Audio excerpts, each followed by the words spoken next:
Hello and welcome everybody to ICMDA webinars. I'm Dr. Peter Saunders, the Chief Executive of the International Christian Medical and Dental Association, which brings together about 60,000 Christian doctors and dentists around the world in 84 affiliated national movements.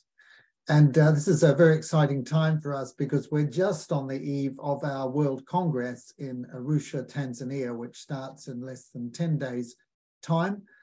So we're looking forward to that. We've got over 1,000 people booked from over 100 countries, and we're really looking forward to what God will do. And it's my privilege today to introduce Dr. Jay Smith, who's going to be speaking to us on Answering Islam, the Importance of Mecca. So it's great to have Jay Smith, Dr. Jay Smith, back with us to talk on the subject of Understanding Islam, the second of our series of 4, the importance of Mecca. And Muslim tradition teaches that Mecca is the oldest and probably the greatest of all cities, that Adam and Eve were thrown down into it many thousands of years ago, that Abraham lived there, that this city was where Muhammad came from and also where he received the Qur'an. But what does history and archaeology reveal? And this webinar is going to look at the historical record of Mecca, using evidence from the 7th century and before, and comparing it with traditional teaching. And a lot of this may be new to you. This is new material, a lot of which has only really come up through scholarship in the last few decades or so. Dr. Jay Smith is eminently qualified to speak about this. He's worked with Muslims since 1983. He's got 2 master's degrees, and he completed his PhD in Islamics in the areas of apologetics and polemics in 2017. Jay's one of Christianity's principal public evangelists and debaters to the Muslim world. He travels extensively, teaching apologetics for those exploring ministry to Muslims, and he engages the movers and thinkers of Islam on a weekly basis. So he's very much, as well as being an academic, is very much hands-on in dialogue. He is the founding member of the Hyde Park Christian Fellowship in London, a very popular venue where you can go along and stand on ladders and platforms and engage and hear all sorts of speakers. And also, he is co-founder for the Pfander Centre for Apologetics, which is something of an internet sensation as well, with a lot of new material being debated. So Jay, it's a real pleasure to have you back here on ICMDA webinars, old friend, and we really look forward to hearing what you've got to say. Over to you. Thank you. Thanks, Peter. It's been many years that we've worked together, and it's great to see you again and great to be here amongst all these doctors, nurses, and dentists. This is CMF when I was there in Britain for 25 years, the many times that you and I not only engaged, but also that we were able to introduce a lot of this new material. So let me jump right into it. I'm gonna have a PowerPoint. This will be available to people who would like to see it. Later on, I will make sure that you all get it. Here is, and I want to look specifically at the importance of Mecca historically. That's the title that we're giving to today's talk, looking at the newest research on these on the historicity. And we're going to look at 3 areas through these talks, 3 different talks. We're going to look at Mecca today, then we'll move into an assessment of the sources of early Islam. And then on the 3rd week that I'll be back, we'll unpack and look at the historical assessment of the Qur'an, which will probably be the most exciting of the 3 because it has the most material, and it's probably the one that everybody's talking about at the moment. So let's get right into what we know as a standard Islamic narrative. These are the Islamic traditions. This is what Muslims need to know how every day of their life, how to walk, talk, eat, drink, sleep. They must go to the Islamic traditions, standard Islamic narrative, to find out what they're to do. Now, according to those traditions, according to the traditional claims that all Muslims make, except possibly the liberals, but all the radicals and nominals and everybody in between, 99.9% of all Muslims would make, is that for the last 1400 years, Muhammad was the last and greatest prophet. who was born in Mecca in 570 AD and died in Medina in 632 AD. He is the one that modeled Islam for the world, and he is the one that received the Quran. That Quran, his revelation, was sent down to him between 610 and 632 AD. So it is the final, the greatest, and the only perfectly preserved revelation. And it is sent down to correct the previous revelations, which, according to the standard narrative, had been corrupted. Therefore, Islam is the final religion, according to this traditional claims, based on Muhammad's life and sayings that would be in the Sunnah and on the Quran's teaching. So if that is the case, conclusion, Islam is therefore completely dependent on three things: the book, the man, and the place. The book being the Quran, the man being Muhammad, and the place, Mecca. Since these three areas are foundational to Islam, therefore it is incumbent upon us to investigate them. And we want to investigate them at the time they all existed, which is the 7th century, and in the place they existed, which is that central part of Arabia known as the Hijaz, where Mecca and Medina were located. So let's start by looking at the historicity of Mecca itself. Now, why is Mecca? Why am I starting with Mecca? Why am I doing it backwards? Usually you start the book, the man, the place. I'm going to place, the man, and the book. I'm going backwards. And the reason I'm starting with Mecca is that Islam is dependent on these three things, like a stool with three legs. There you see the Mecca, Muhammad, and the Quran. Islam is dependent on all three for it to have any authority. When you begin to confront Mecca, just that one leg, the other two begin to wobble.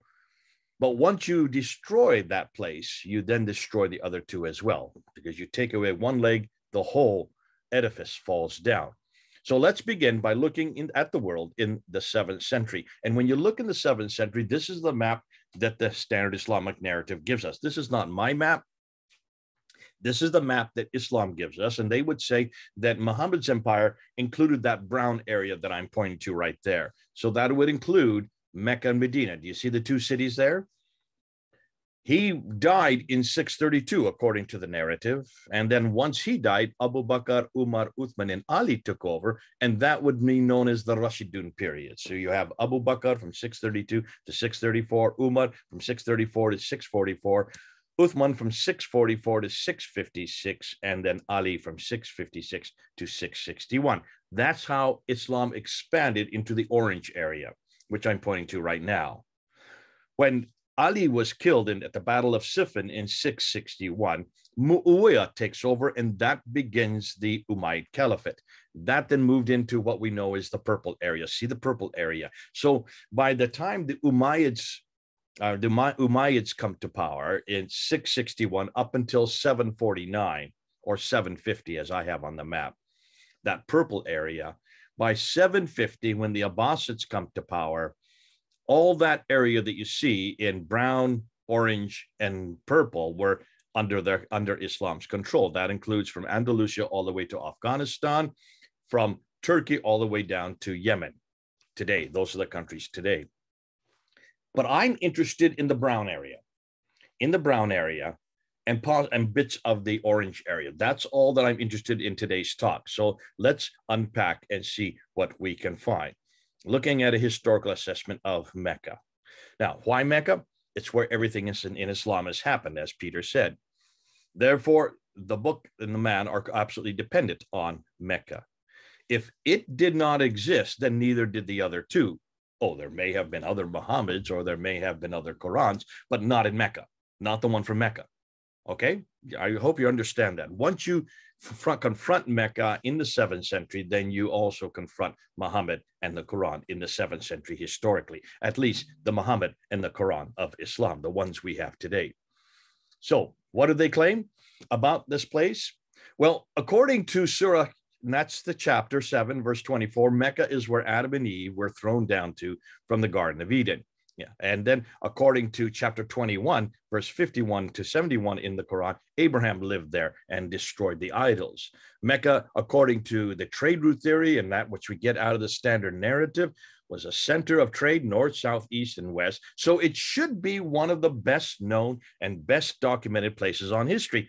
It's the oldest city in history because you don't get any older than Adam and Eve. Obviously, therefore, it's important. According to the Quran itself, it's the first sanctuary appointed to mankind. Now, it doesn't say the word Mecca. It says Bakka in chapter 3, verse 96. The mother of settlements, according to chapter 6, it was where Adam and Eve went to, as I said earlier in chapter 7. Abraham lived there, as I said earlier in chapter 21, where Muhammad was born in 6 and lived until 622 and was the center of the Qibla. That's the direction of all the mosques from 624 on. In chapter 2, verse 149 to 150 says that. The above implied people had lived there from the very beginning, yet the only reference we find to Mecca, the city itself, in the Quran is one surah, one verse, only one verse, chapter 48, verse 24. All these other references talk about the place of the prophet, the mother of the settlements, where Adam and Eve lived. It doesn't give the word Mecca in the Quran. That's curious if it's such an important city. Look at the vegetation that the traditions refer to. Now, by this time, when the traditions are written in the 9th and 10th century, Mecca was well known. So in that place, they say this had a valley and a parallel valley. It had stream. It was where the pillar of salt was, where Lot's wife turned to salt. It had fields, trees, grass, fruit, clay, loam, olive trees. Folks, that looks like a very place with a lot of verdure, a lot of fruit. It does not look like the desert that you see Mecca is and has always been. Mecca has always been much too arid to support the above. So when you look at geographical references, only 9 places are named in the Quran. But what's interesting is 3 of them come up over and over and over again. This prophet, who's only named 4 times in the Quran, this prophet has contact, almost daily contact with these people from Ad. That's the biblical Uz. 23 times Ad is referred to in the Quran. 24 times the people of Thamud, that's the Nabateans as we know them, who cut dwellings into mountains. 7 times he has contact with these people from Midian. Those are the Midianites. Look at the map on the right.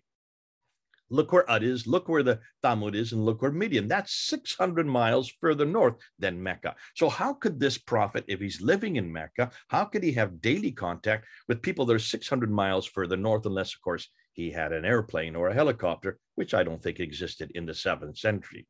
When you look at the Quran and you look at the Arabic that's in the Quran, note that the Arabic grammatical borrowings, almost all of the i'rabs, what you see in the Quran, these are inflectional short final vowels marked with diacritics. These are found in the Quran today, but they didn't exist in the Arabic used in the Hijaz, where the green box is. This tar marbuta that we have that gives the ta sound at the end of the word, that is found in Arabic in the red rectangle, which is way up north, Nabatean, Aramaic. That's where the tar marbuta is written, but it's in the Quran today. So therefore, whoever wrote the Quran could not have been living in the Hijaz. The alif maksura, that looks like an S at the ya sound at the end of the words. That is also from Arabic that was way up in the southern Levant in Nabatea. The definite article, the, introducing a following consonantal consonant, that is only found in Nabatean, yet it's right through the Quran, suggesting very clearly that the Quran we have in our hand today did not come from Mecca, Medina. It came from much further north.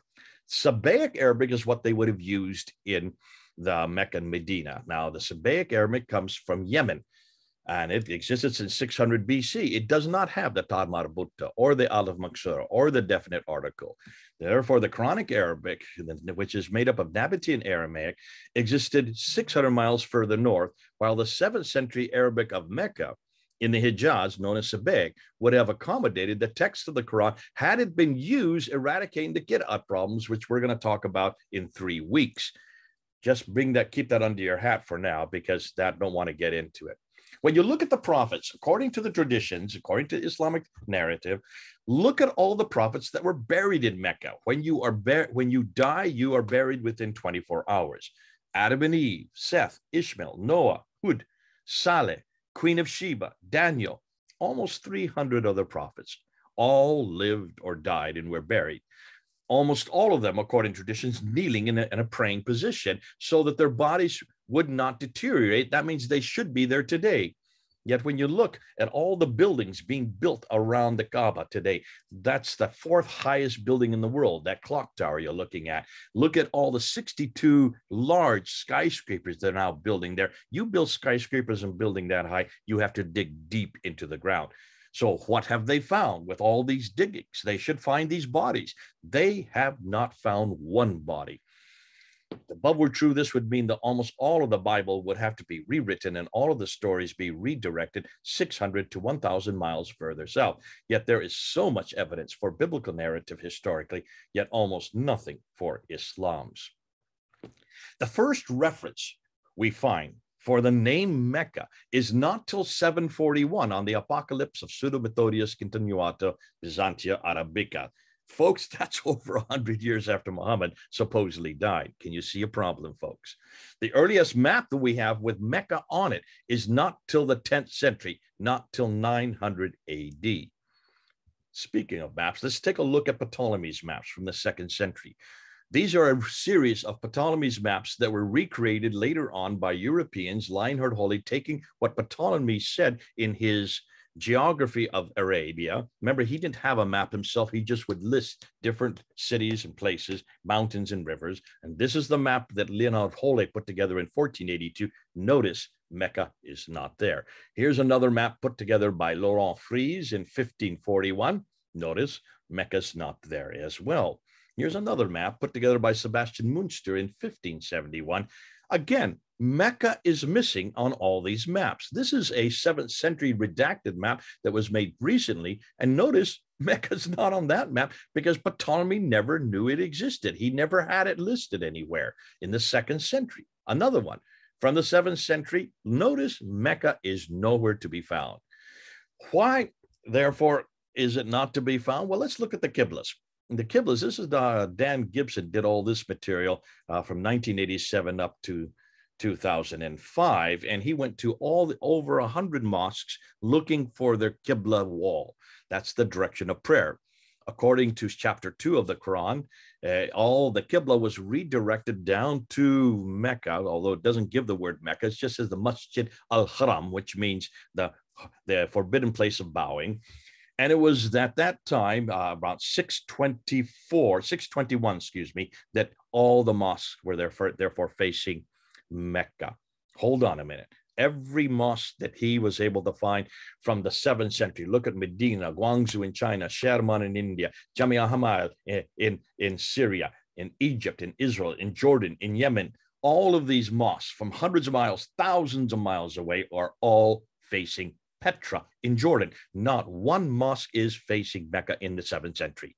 They only begin to start facing Mecca in the 8th century, from 715 to 725. That is almost 100 years too late, proving that even the archaeology supports the fact that Mecca did not exist as a viable place, certainly not in the 7th century.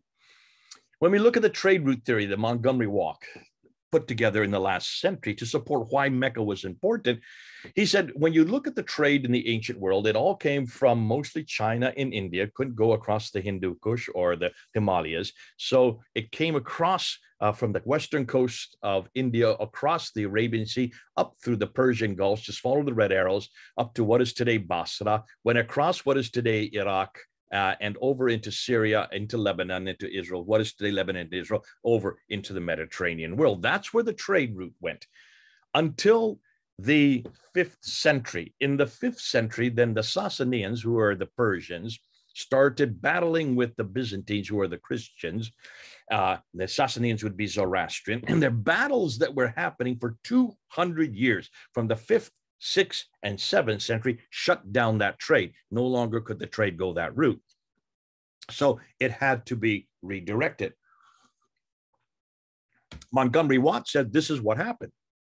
It got redirected down this way, across the Arabian Sea to Aden, and then from Aden, zip, all the way up to Gaza in the north, 1,250 miles away, across the Western Plateau, and there is Mecca halfway. And so therefore Mecca controlled the trade. That's what made Mecca great, is what he's saying. Dr. Patricia Crone, head of a department at Oxford University, wrote a book called Meccan Trade and the Rise of Islam. This woman reads and writes 15 archaic languages, probably the most formidable scholar on Mecca, and no one has equaled her. And she went back to all the trading documents and decided to ask a question because she noticed there were two problems. First and foremost, there was this problem. She said, hold on a minute. If you're coming down across the Arabian Sea and you take off all your goods there at Aden, and you go from Aden up to Najran and Sana, then Najran, then to Taif, there that way. From Taif, which all of those are up on the Western Plateau, but then you got to go down off the Western Plateau 3,000 feet down to Mecca. Do you see the detour there? And then from Mecca, if it existed, you then have to go up another 3,000 feet to get to Yathrib, which today is now called Medina, which is on the Western Plateau. And then from Yathrib on up to Khaybar, Tabuk, and then, of course, to Gaza, Petra, and then Gaza in the north. Do you see the detour? You can see it on the map I'm showing you here. There's a definite detour. That would not make sense, she said, because Mecca had no water. If Mecca has no water, then what's the purpose of having trade go down to it? And it's a desert. So she said, hold on a minute, let's see what the trading documents say. But here's another problem. If you're on water to begin with from Western India, coming across the Arabian Sea, why don't you stay on water? Look at this. Look at the Red Sea that's there. The Red Sea is water. Why would you take it off water, which is the cheapest way to send any goods? Even today, you can take a ton of goods and only go 50 miles by land. It would cost the same amount as 1,250 miles by sea. So why in the world are they taking it off at Aden? You have to protect it. The camels, you have to feed the camels, you have to water the camels, and anybody can attack you from behind hills or rocks or mountains or even sand dunes. But on the sea, you don't have to feed anybody because it's the wind that pushes you. It's free. It's free energy. More than that, you can see another boat from miles away.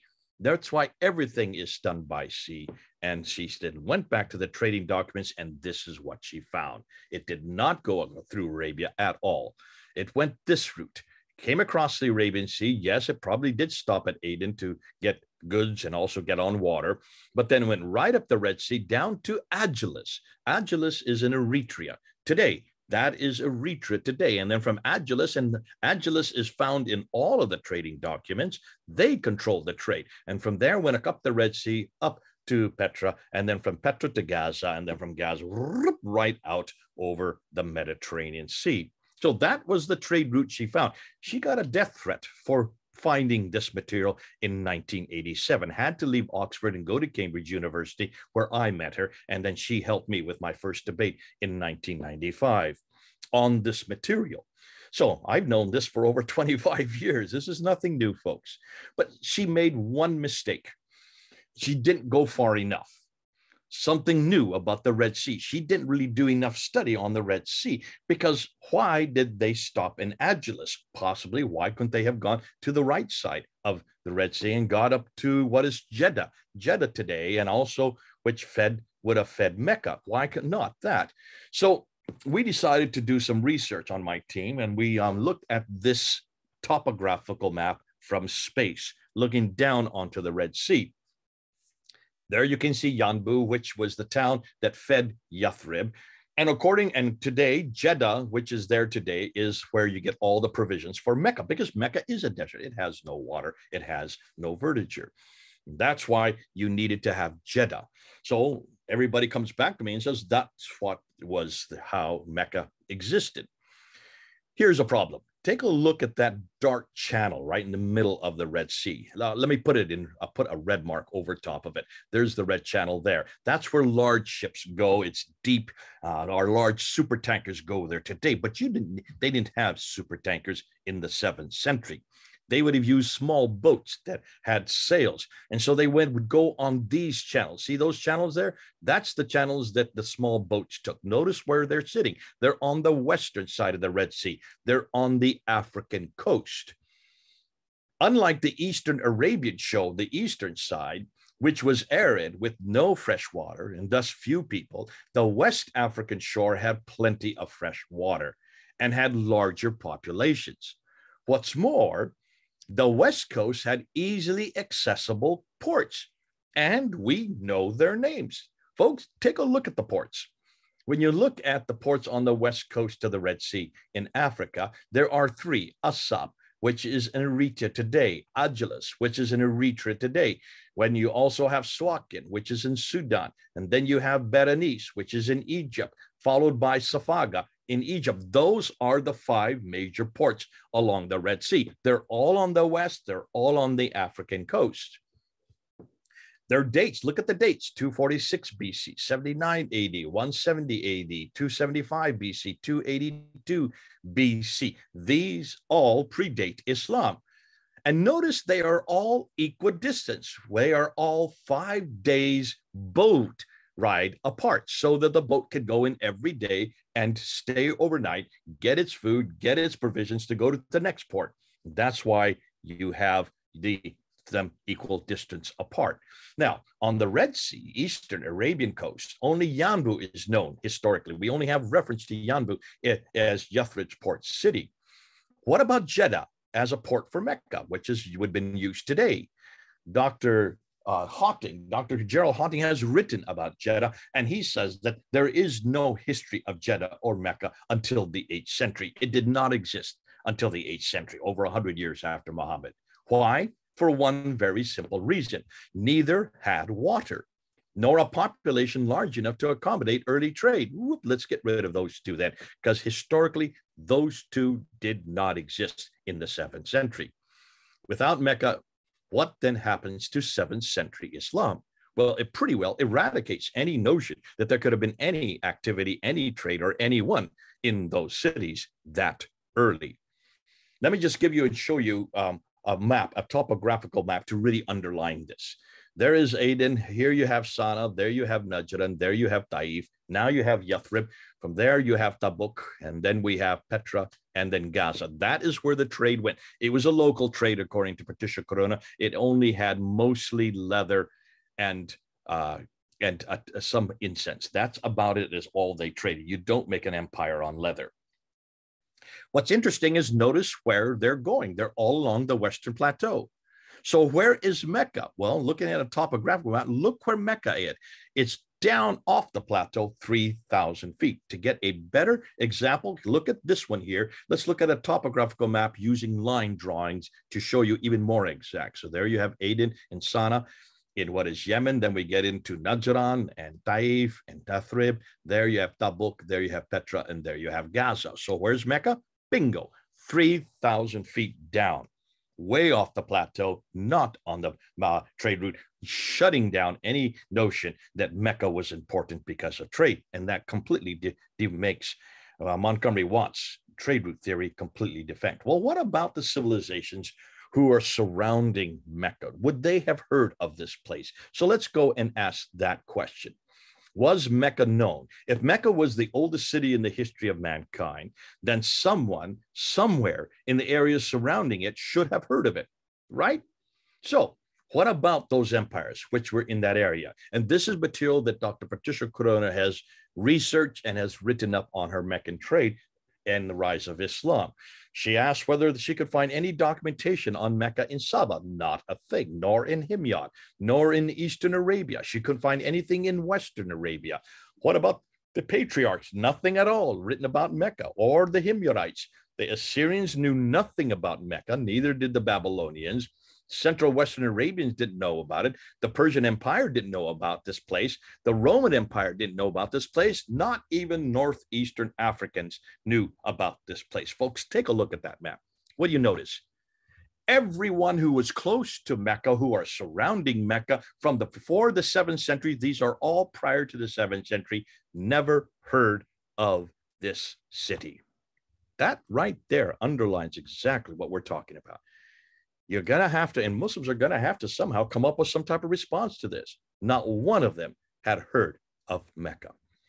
So The reason probably why I took these 4 pictures down to Speaker's Corner back in 2019, and I held them up at Speaker's Corner, and I wanted Muslims to look at it, and I wanted everybody to look at it. I said, what do you notice about Mecca and Medina? Well, take a look. It's in the desert, right? It's pretty clear that the central part of Arabia with Mecca and Medina is all a desert. Where there is a desert, there's no water. Where there is no water, there's no food. Where there's no food, there's no people. Where there are no people, there's no town. Where there are no towns, there's no city. Where there is no cities, there is no civilization. Where there is no civilization, there is no history. Just like Mars, without water, there is no point in ever going there. So before we get into the Hajj, can you notice how simple this is? How long did it take me to say that? About 10 seconds. You can do the same thing. Anytime they bring about Mecca, just show them a map and say, you've got a problem here. You need to have water. Let's go to the Hajj, and we'll end off with this. The stages of the Hajj are mostly borrowed. Here's a picture of the Kaaba with a circumambulation going 7 times counterclockwise. Why do they do that? Well, some people have thought maybe it's because they did that in Petra. That's what Dan Gibson came up with. They circumambulated counterclockwise 7 times there. But if you want to find the answer, you need to go to Jerusalem. It's Jerusalem where they circumambulated. Josephus talks about this in his book on the pilgrimage of the Jews. They would come to Jerusalem, where the Dome of the Rock is today, used to be where the Holy of Holies was. That's the Temple Mount and Mount Moriah. It was always called the Temple Mount. So now the Dome of the Rock is sitting right where the Temple Mount used to be. They would circumambulate 7 times going counterclockwise to commemorate what happened in Jericho. That's what God had them do in Jericho, Joshua do in Jericho. That is why it is, they just following exactly what the Jews did earlier. Now, and in Mecca, if you're a Muslim, after you circumambulate 7 times, you then run back and forth between 2 mountains called Marwa and Safa. There's a picture of Marwa there. There's a picture of Safa. Notice these are not mountains. They're only 20 feet high. Obviously, this was to commemorate Hagar out in the desert. She's been thrown out of the desert. Remember, she lived in Mecca with Abraham. That's where Abraham lived. And he threw her out in the desert. She goes out into the desert and she needs water for Ishmael. She runs back and forth between the 2 mountains 7 times. Finally, when she comes back to where Ishmael is, there is water bubbling out of the ground. That's known as the Zamzam well. Ironically, when you look at these today, these are only rocks. These are not mountains. And the Zamzam well is only about 30 meters from the Kaaba. Here, these 2 rocks are only about 100 meters from the Kaaba. If she's out in the desert, what's she doing in the middle of Mecca, just a few hundred feet away from the Kaaba? She could have gone to any house and knocked on a door for water. Obviously, these are not the original Marwa and Safa. These are facsimiles. These are nothing more than models of what was original. If you want to go off, Dan Gibson says that the same can be found in Petra, but let's go even earlier. Let's go back to Jerusalem. There is Marwa and Safa in Jerusalem. Marwa is the Arabic name for Mount Moriah. Josephus refers to Marwa as Mount Moriah in Arabic. There it is on the Temple Mount. You go down to the Kidron Valley, come back up to Mount Scopus. Mount Scopus in Arabic is Safa. So the original Marwa, the original Safa that all the Muslims go to today was actually in Jerusalem. That's where the pilgrims would go from Moriah over to Mount Scopus, now in Arabic called Marwa and Safa. So the original Kaaba looks like it comes from Jerusalem. The original Safa and Marwa looks like they come from Jerusalem. The hill of Arafat looks like that is from Petra. The 3 Jamarats in 1991, that is also from Petra. The Zamzam well looks like that comes from the Pool of Siloam in Jerusalem. And the black stone. What are we going to do with the black stone? I don't have time. That is an absolute anathema for Muslims. What in the world are they kissing a black stone right there on the corner of the Kaaba when this is to take away their sins? Only God can take away their sin. This is idolatry at its worst. And that is right in the holiest of holies of Islam. That's for another time, for another lecture. 6 conclusions concerning Mecca's historical problems. No one could find Mecca placed in the Qur'an. Crone could not find any maps with Mecca until 900 AD. Gibson introduced all the Qiblas from Petra from up until 706 and 725. Crone debunked the land-based trade route theory. We debunked the sea-based trade ferry Mecca. And Gibson debunked the 5 stages of the Hajj in Mecca. Though Mecca has existed since the time of Adam and Eve, according to chapter 7, There is no evidence anywhere until 741 for the city. There's no reference to it. And everything we now find in Mecca, we could previously find in Petra in Jordan, 600 miles further north, but now we find even earlier in Jerusalem, 700 to 800 miles further north. Conclusions, and I want to conclude now. Mecca is foundational for both Muhammad and the Quran, so without it, they both fall. References to Mecca in the Quran and traditions do not hold up historically as a center of history, geographically, like Ad, Thamud, and Midian, or linguistically. The Quranic Arabic is Nabatean, not Sabaic, which would have been in Mecca and Medina. Neither do the prophets supposedly buried there, nor the ancient maps of Ptolemy, nor the Qiblas of Gibson's research support an early Mecca. Neither the land route, trade route, on the Western Plateau, nor the Red Sea trade route along the African coast support an early Mecca. Topographical maps prove Mecca is off the Western Plateau and in a desert with no water. Thus, the reason there is no civilization surrounding Arabia. No civilization which has surrounded Arabia has heard of Mecca, as people and civilizations need water. The 5 stages of the Hajj, the Kaaba, Safa, Marwa, Arafat, Jamarat, Zamzam, and the Black Stone support Jerusalem, and except for the Black Stone and not Mecca, someone, somewhere, at some time, should have known about the city, yet no one, anywhere, nor at any time has, proving that it never existed at the time of Muhammad, nor during early Islam. Okay, back to you, Peter. Well, thank you very much, Jay. That's an incredibly comprehensive and detailed review of all the archaeology and the history. And I don't think I've heard you speak on this for a few years now, but it's fascinating to me that from the time I last heard you speak on this issue, how much more material has come in, and how this case has been bolstered.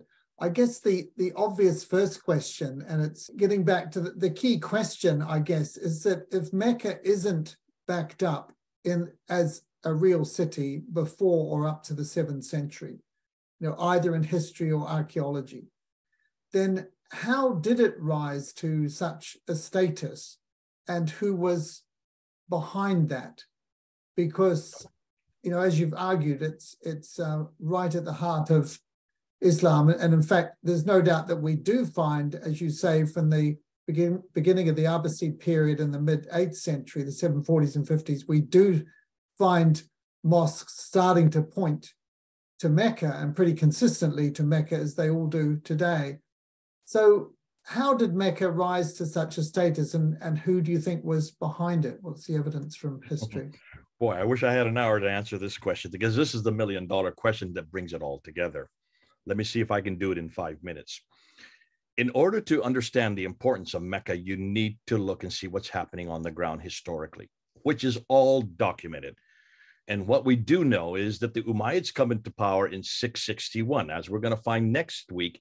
That we can follow just by looking at the coins and the rock inscriptions. We're going to shut down this notion that there were any people called Muslims, or there was any religion called Islam, or there was any book called the Qur'an in the 7th century, not in the mid-7th century, just by looking at the documents that were there. Now, what we do know from all the coins and from all the inscriptions that exist, which do exist, and even the buildings that have inscriptions on, they all give us the same story. And that is that Muawiyah, up in Damascus, not in Mecca, Medina. Remember, what's he doing way up in Damascus? He comes to power in 661. He is the one that brings all the Arabs together under one authority. He is a Christian, not a Muslim. We're going to see that next week. All his inscriptions have crosses on them. All the coins have crosses above his head, holding crosses. How can he be a Muslim if he's holding a cross? So everything that's from the 7th century shows us that these were Christians. He was a Christian in Damascus. He was part of the Sufyani family. The Marwanids take over in 680. They throw out Muawiyah. They are anti-Trinitarian Christians, but they're still Christians. They're Arianists, as we know as Arian from the 4th century. They don't call themselves Arianists. They still call themselves Christians, but they do not believe Jesus is God or the Trinity. And so the greatest of all these is Abd al-Malik. Abd al-Malik comes to power in 685. He then builds the Dome of the Rock right there in Jerusalem. And we're going to see from the inscriptions on those are everything attacking Jesus and attacking the Trinity. But what he does do is he does not get along with his governors. And one governor in particular is Ibn Zubair. Ibn Zubair rebels against him in 687 in Petra. He was the governor of Petra. That's why Petra is so important. And he destroys the Kaaba that's there. There was a Kaaba there because the Kaaba is the same word in Hebrew. It means cube. And people would circumambulate the cube in Mount Moriah in Jerusalem, the same way there in Petra. In destroying the Kaaba, he grabs the black stone. Remember I talked about the black stone?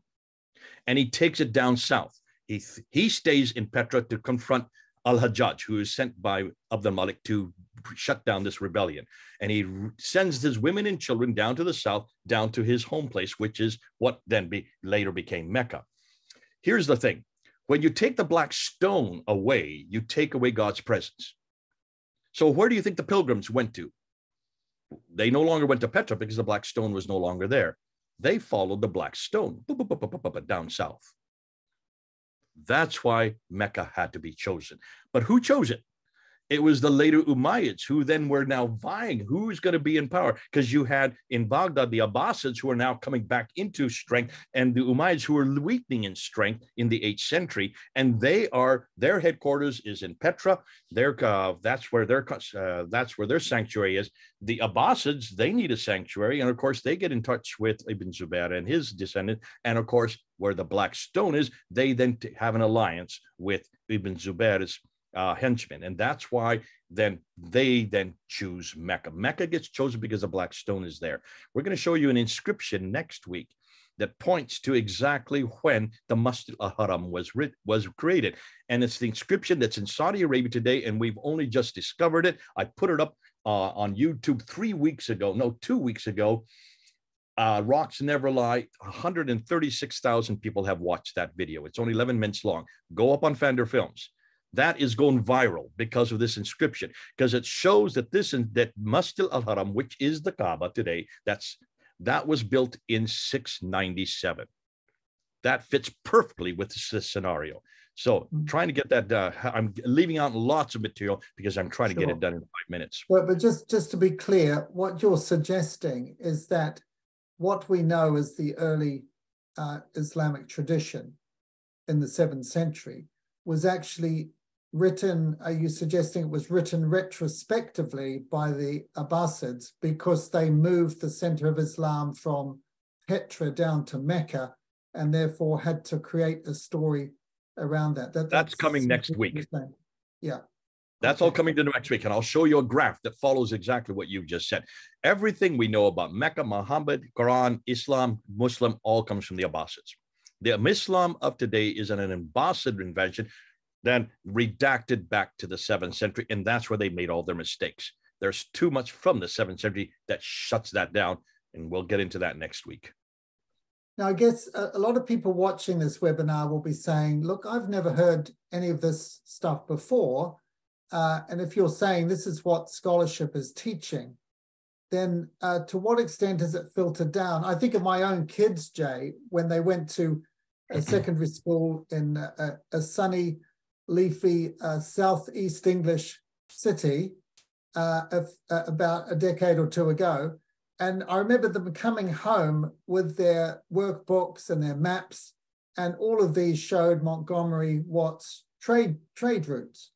And having heard you speak way back then, I asked them, why do you think that when the Red Sea was there, and they could have just gone up that with their boats, with all the ports on the west being good deep water ports and water available, why did they go across country? And so here in England, my kids were being taught Montgomery Watt's version of events, which synchronizes, of course, resonates with the early Islamic traditions. So I guess my question is, to what extent is this scholarship, which in many ways is quite devastating to a lot of the early traditions, to what extent is it filtering down and being taught in universities and schools and talked about on the media and so on? Or is it really still just really in the province of a few university scholars. So just a very few. It's the latter, and yeah, there's and you know the answer why, Peter, for the very reason that you had to change the title of my talk today. That's the problem. You cannot say this openly except on YouTube. Even those scholars who are writing this up, who are actually part of this whole, listen, almost everything I'm introducing, even today, you didn't know about the West Coast or those 5 ports until today, right? There's no one else that's done that research. We're doing that research. And that's why, but it's all there. The research is there. The writers are writing it. The scholars are writing it, but they have seen what happened to other scholars like Patricia Corona. Look at the death threat she got. Look at John Wansborough. Look at, he got a death threat. Look at Salman Rushdie for the book he wrote. They're still trying to kill him. You don't live very long if you start introducing this kind of material in academia. So therefore, the academics are pushing it. They are doing it, but they're doing it usually with pseudonyms, and that's why we need to take it and get it out into the into the populist world. There's no other reason why we're getting such huge hits. I can't understand why 136,000 people have watched just one inscription that gives the date for the Masjid al-Haram in just 2 weeks.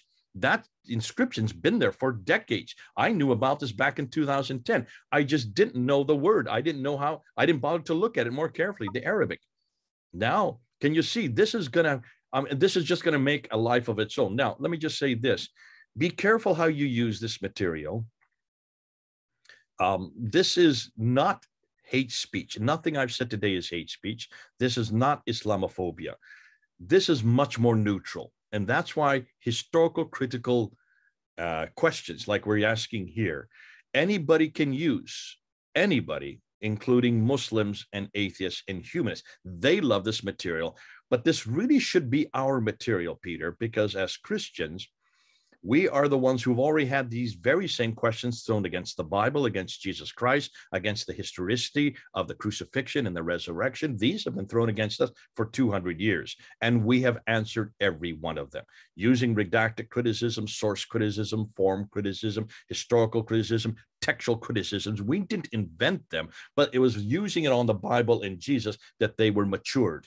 So therefore, we not only have the right, we understand it better than anybody else, but we have all the right to ask these questions, none of which are Islamophobic, should not cause anybody anger. And I'm not getting death threats on YouTube finally, because I'm not attacking Muhammad. I didn't say anything against Muhammad today.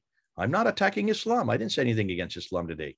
I'm not attacking his Muslims at all. I'm not saying anything against Muslims or the Quran, against the violence or the sexual proclivity of Muhammad. I'm not saying any of that. I don't need to anymore. Throw that away and just ask a much deeper question. Did Mecca exist in the 7th century? Did Muhammad exist in the 7th century? And did the Quran exist? That's all I'm asking.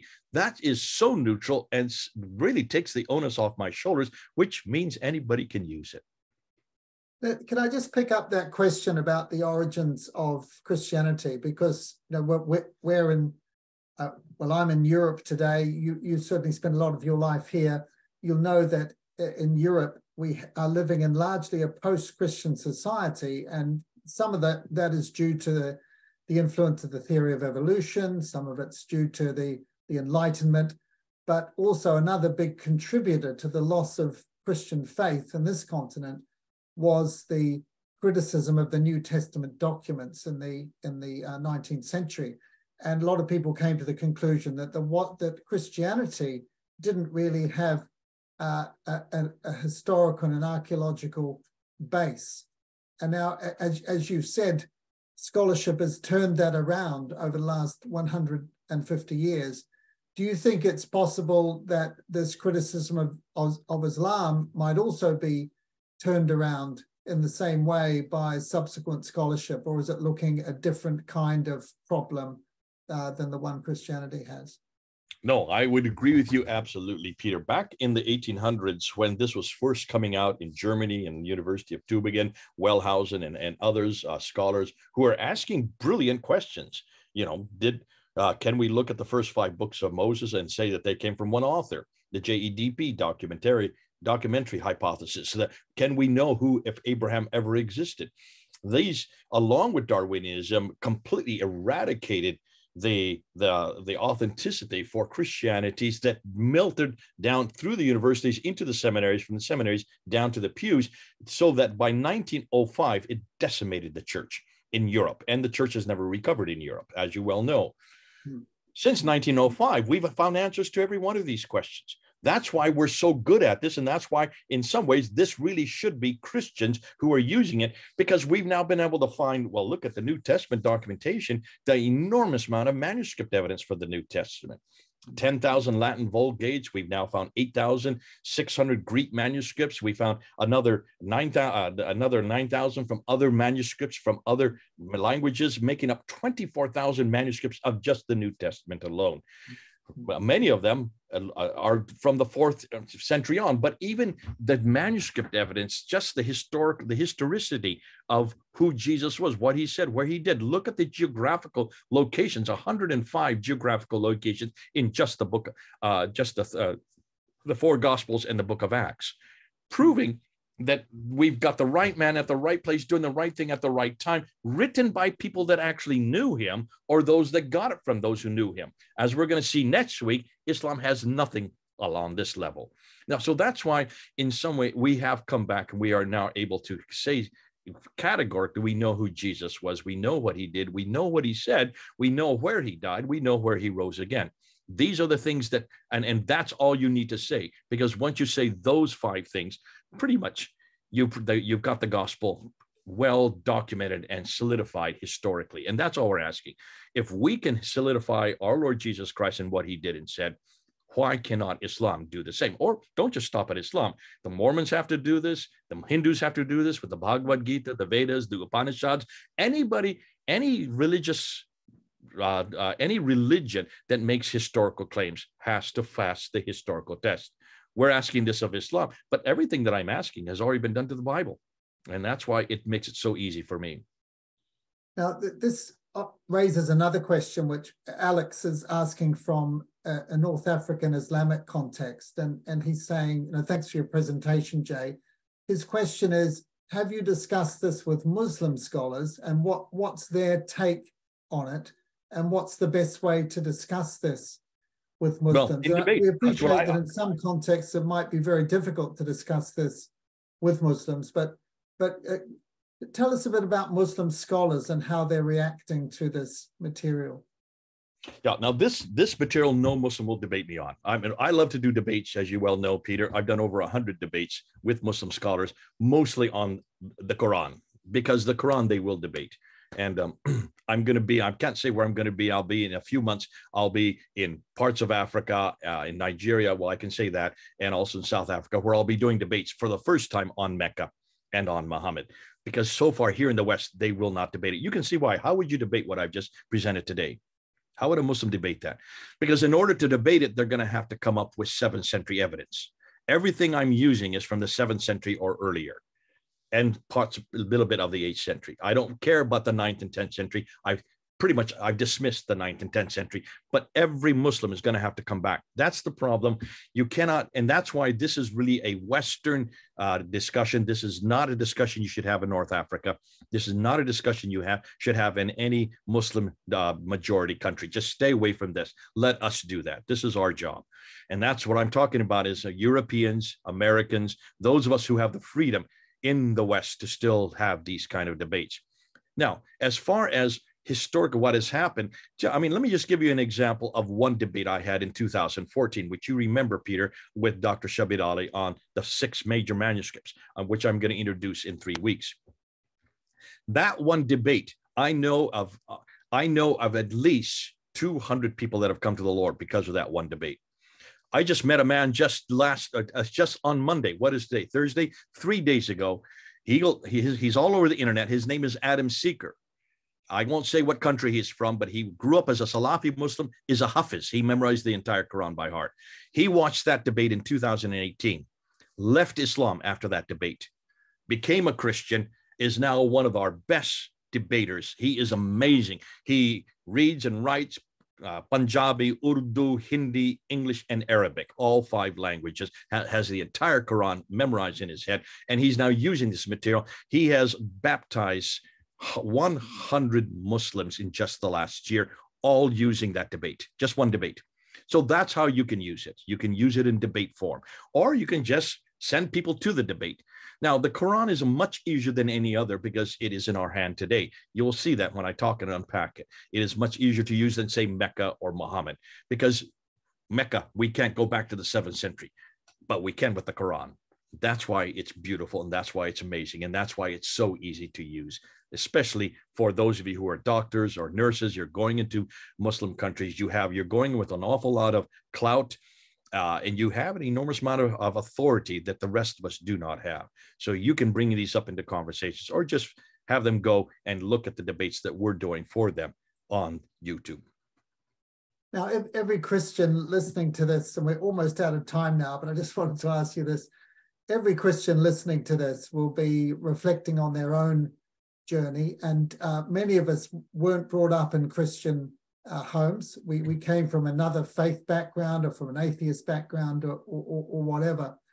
And at some point in our journey towards Christ, if we're coming from another faith background, we start often by beginning to doubt what we've always believed, what our strong convictions were. How important do you think this material is in helping Muslims to reflect on what they've already passionately believed, and perhaps to start to have doubts about it, which might make them more open to a Christian perspective? I guess the best way to answer that, Peter, is just by taking the same things I've just introduced today, what I'm going to introduce next week, and then apply it to Christianity. What if I came up and I showed you categorically that I can have evidence after evidence from the 1st century that there was nobody named Jesus, that there was no city called Jerusalem, and that there was no reference to any scripture at all until the 3rd century? That's what I'm saying. We have nothing. I have not got into that yet. That's going to unpack next week. What would you do as a Christian if Jesus, Jerusalem, and the Bible did not exist till the 3rd century? How would you defend it? And what would that do to your faith? Well, you'd be absolutely devastated, wouldn't you? Bingo. And even more so for Muslims, because though we know that Jesus talks to us personally, so those of us who have a relationship with Jesus already know him personally, Islam doesn't have that. They don't have any personal relationship with Allah or Muhammad. Therefore, they have to have the book, the man, and the place. Those are the only three that give authority to everything they believe. Unlike us, who have a personal relationship, they don't. So can you see why this is so much more devastating to Islam, and why the Muslims get so angry, and why you are not permitted to attack or criticize Muhammad or the Quran? Why do you think those two laws are in Pakistan and all over the Muslim world? You cannot criticize those two things.